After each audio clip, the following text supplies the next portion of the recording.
Na-clear na ni Grid ang isang isla, at sinasabi ni Stick na nagtagumpay siya, Grid. Nanalo talaga siya nang hindi gumagamit ng Undying. Sinasabi ni Grid na oo, sobrang hirap nito. Tinatanong ni Stick kung bakit siya bumalik sa ika-62 na isla. Plano niya rin bang magpahinga ng isang araw bago tumuloy sa ika-64 na isla? Nakangiting sinasabi ni Grid na hindi, titingnan niya muna ang mga nakuha niyang gamit, tapos ay didiretso na siya sa ika-64 na isla. Ang MVP ng labanang ito, nananaig laban sa Holy Light Gloves ay ang Alexis Swift Gloves. Talagang swerte ang isla na ito, kung ipapa-appraise niya rito ang mga gamit ni Kruger, baka magkaroon din ang mga ito ng mga sirang opsyon. Sinasabi ni Stick na Grid, naniniwala talaga siya sa pamahiing na yan. Magiging pareho ang resulta saan man niya sila suriin o i-appraise. Sinasabi ni Grid na gamit ang kasalukuyan niyang agility at ang Swift Gloves, kaya niyang hamampes ng mahigit 3 beses kada segundo. Ito ang banal na lupain na nagbigay ng item sa kanya sa wakas, at nagbibigay daan sa kanya na makipagsabayan sa attack speed ni Faker. Hindi niya talaga ito kayang tanggihan, sinasabi ni Stick na mas mala ninja kaysa mala assassin ang galaw na yon. Sinasabi ni Grid na sobrang excited na siya, baka ipamahagi niya na ang mga stat point niya bilang isang huling ritual. Galit na sinasabi ni Stick na gaano ba kalaswa ang kamalasan niya para patuloy na makaiwas ng ganito. Nickname, Grid, Level, 349, Class, Pagmos Descendant, Conditional, Great Mage. Titles, The One Who Became a Legend, plus 22 at iba pa. HP, 88,175. Mana, 13,602. Strength, 3,140, plus 360. Stamina, 1,967, plus 580. Agility, 2,546, plus 330. Intelligence, 1,727, plus 540. Dexterity, 3,507, plus 880. Persistence, 1,452, plus 330. Composure, 1,058, plus 330. Indomitable, 1,313, plus 440. Dignity, 1,966, plus 330. Insight, 1,806, plus 330. Courage, 1,002, plus 330.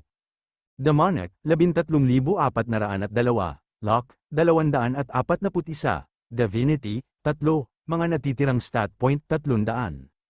Naiinis na sinasabi ni Grid na kahit na nakakuha siya ng 14 na stat points sa bawat level, napunta ang kalahati sa intelligence, kaya 300 na lang ang natitira sa kanya. Una, gagamit siya ng 124 na puntos para itaas ang agility sa 3,000. Sinasabi ng system na kasama ang mga bonus mula sa titulo, umabot na sa 3,000 ang agility. Tumaas ng 0.1 ang base attack speed, achievement bonus, bilis ng paggalaw plus 30. Nakangiting sinasabi ni Grid na kung bumuti ang kanyang performance, natural lang na subukan agad ito. Hindi bababa sa 3 pag-atake bawat segundo, hanggang 4. Ano ang dapat niyang gawin sa mga natitirang stats? Ilalagay niya ba sa intelligence? Ang stamina, na direktang nakakaapekto sa HP, ay tila mainam din para sa mas matatag na labanan. Ano sa tingin niya? Stick, sinasabi ni Stick na hindi niya gaanong alam kung paano pinapalakas ng mga immortal ang kanilang mga katawan. Pero kung hindi naman ito apurahan, tingnan muna nila ang mga nakuha kay Kruger. Sinasabi ni Grid na oo naman, iipunin niya ang mga puntos, oras na para tingnan ang mga loot. Ginamit ni Grid ang appraisal, sa isip-isip ni Grid na Irene, ang lamig-lamig ng mundo, Kruger's Tailor and Tools. Great, Legendary, mga kagamitan sa pananahi na ginamit ng maalamat na tailor na si Kruger noong siya ay nabubuhay pa, Kruger's Scissors at Knife. Great, Legendary, Attack Power, 311, bilis ng pagputol ng tela at leather plus 10%, kayang pumutol ng lahat ng uri ng tela at leather, Kruger's Measure and Tape. Great, Legendary, bilis ng pagputol ng tela at leather plus 15%, Kruger Needle. Great, Legendary. Attack Power, 30, bilis ng pagputol sa tela at leather plus 20%. Kayang tumagos sa lahat ng uri ng tela at leather. Sinasabi ni Stick na palagi kang nahihirapan dahil magkakaiba ang tigas ng bawat tela, kaya napipilitan kang gumamit ng iisang uri lamang sa bawat pagkakataon. Ang kahangahangang set na ito ay nagpapabilis ng iyong pananahi ng kabuuang 45% at nagbibigay daan sa kanya humawak ng kahit anong uri ng tela.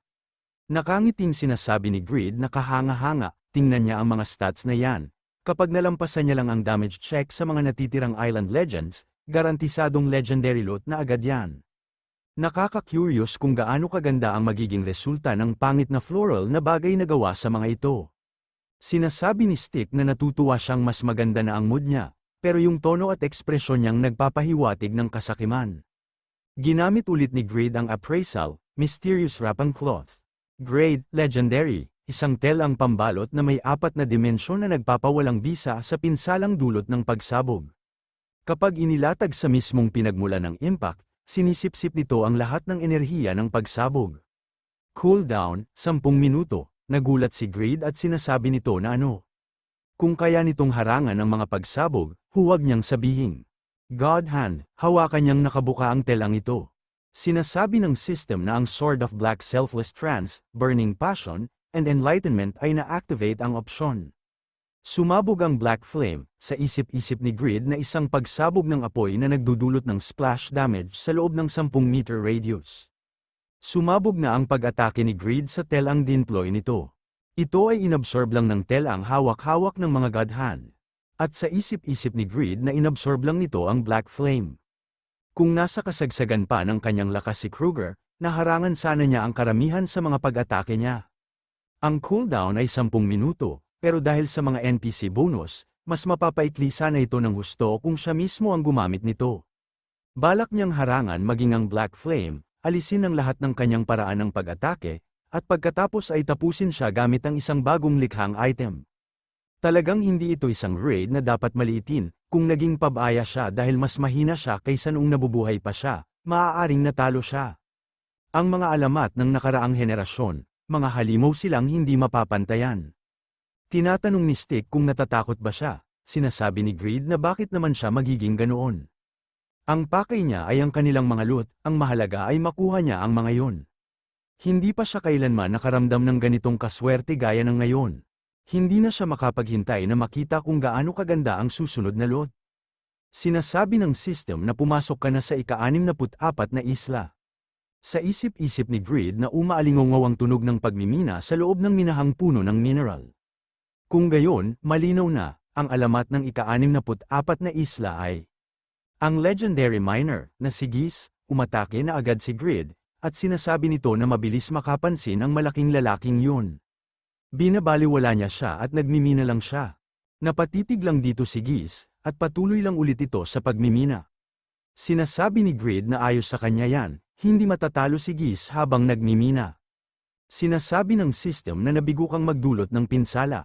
At batid ni Grid na hindi pwede, hindi nga siya matatalo habang nagmimina. Inatake ulit ni Grid at sinasabi ng system na nabigo kang magdulot ng pinsala. Galit na sinasabi ni Grid na si Kruger, pati ang miner na yan. Ano bang meron sa mga pattern na yan na pang-production class? Sunod-sunod ang pop-up ng system at nagsasabi na nabigo kang magdulot ng pinsala. Sa isip-isip ni Grid na hanggat patuloy na nagmimina si Geese, hindi niya man lang siya pwedeng atakihin. Ito na yata ang pinakamasamang raid mechanic sa lahat. Lahat ng pag-atake na ginawa nito, lahat ay bigo, hingal na si Grid at napahiga na ito at sinasabi nito na seryoso. Bakit naman nakakakuha ng mga napaka-absurd na gimmick ang mga class na hindi panglaban? Sinabi rin ni Stick na hindi ang paggamit ng crafting ang nakaplano, o nilayo na estratehiya para labanan si Kruger. Kung gayon, hindi ba dapat ay mayroon pang ibang bagay bukod sa kanya mga kasanayan sa pakikipaglaban, na makakapagpahina rin sa kawalan ng kakayahang matalo ito? Gets niya na, isa itong pagsubok na nakalaan para subukin ang pasensya niya. Habang hinihintay matapos magmina si Geese, linangin ang kanyang isipan. Sa bilis ng pangyayaring ito, magiging Death Knight na rin siya. Kumalma muna siya, pag-isipan nila ito ng mabuti ng matalino. Maaaring sinusubukan siyang turuan ng pagsubok na ito na mayroong ibang bagay, bukod sa mga kasanayan sa pakikipaglaban na kayang mag-alis ng pagiging hindi matatalo. Ewan niya ba kung bakit, pero lahat ng nahahawakan niya ay natitigilan, na para bang nakuryente sila. Na may dexterity na higit sa 4,000, Baka ang skill na ito ay may kakayahang antig sa damdamin ng mga NPC. Sinasabi ni Greed na Geese, pwede na siyang huminto. Mula ngayon, siya na ang papalit sa trabaho niya. Nagpatuloy pa din si Geese sa kanyang ginagawa, at tinamaan si Greed ng bato. Sinasabi ni Bean na hindi natatalo habang nagmimina. May kahinaan ba talaga siya? Sinasabi ni Stick na tiyak na mayroong tamang estratehiya, ngunit marahil. Gusto niya bang manghula, Bean? Sa tingin niya, paano kaya tutugan si Greed? Sinasabi ni Bean na hindi siya maaaring umalis sa isla habang isinasagawa ang paglilitis, at mukhang aabutin ng mahigit 1 buwan ang operasyon ng pagmimina ni Geese. Kaya malamang na magugutom siya hanggang sa mamatay. Siguro sa susunod, magdadala na siya ng pagkain na sapat para sa 2 buwan. Sinasabi ni Stick na ang mga pamamaraan ni Greed ay simple, padalos-dalos, at ketawa-tawa, ngunit paminsan-minsan ay nagtatagumpay ang mga ito. May kasabihan ang mga immortal na tinatawag na pagbaliktad sa iyong paraan ng pag-iisip.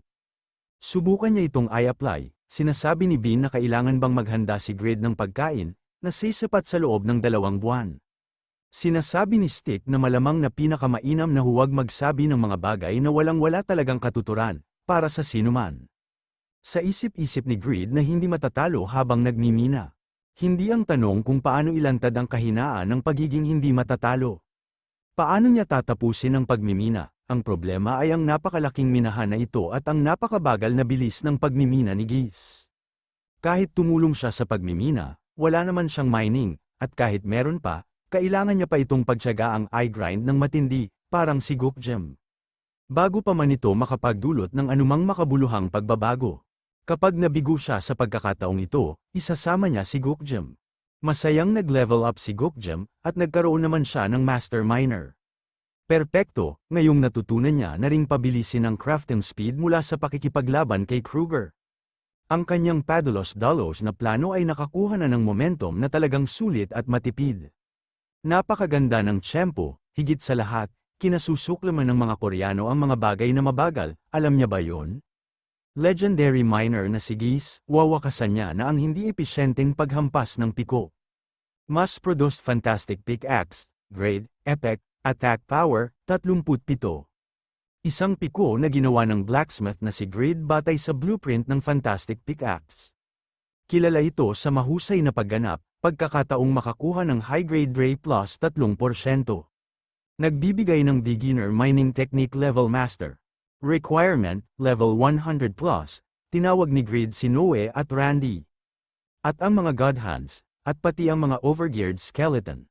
Sinasabi ni Greed na sige, ang kanyang mga kaibig-ibig at makapangyarihang alagang hayop.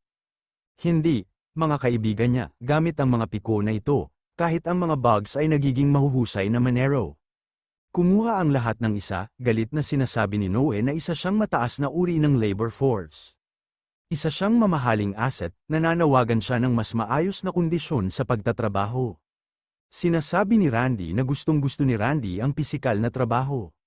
Nakakatuwa ito, sinasabi ni Greed na kung hindi kaya ng isang tao, di magtalaga siya ng maraming tao para gawin yun, simple lang, ubusin ninyo ang laman ng minahan na ito, tapusin nila ito sa loob ng 4 na araw, nadidismaya naman si Stick at sinasabi nito na sa totoo lang, kung mahuhulog siya sa karagatan, malamang na ubusin niya ang tubig nito sa pag-inom, gaya ng inaasahan, pinili niya ang pinakasimpleng solusyon, sinasabi ni Bean na mukhang gag-ana yan,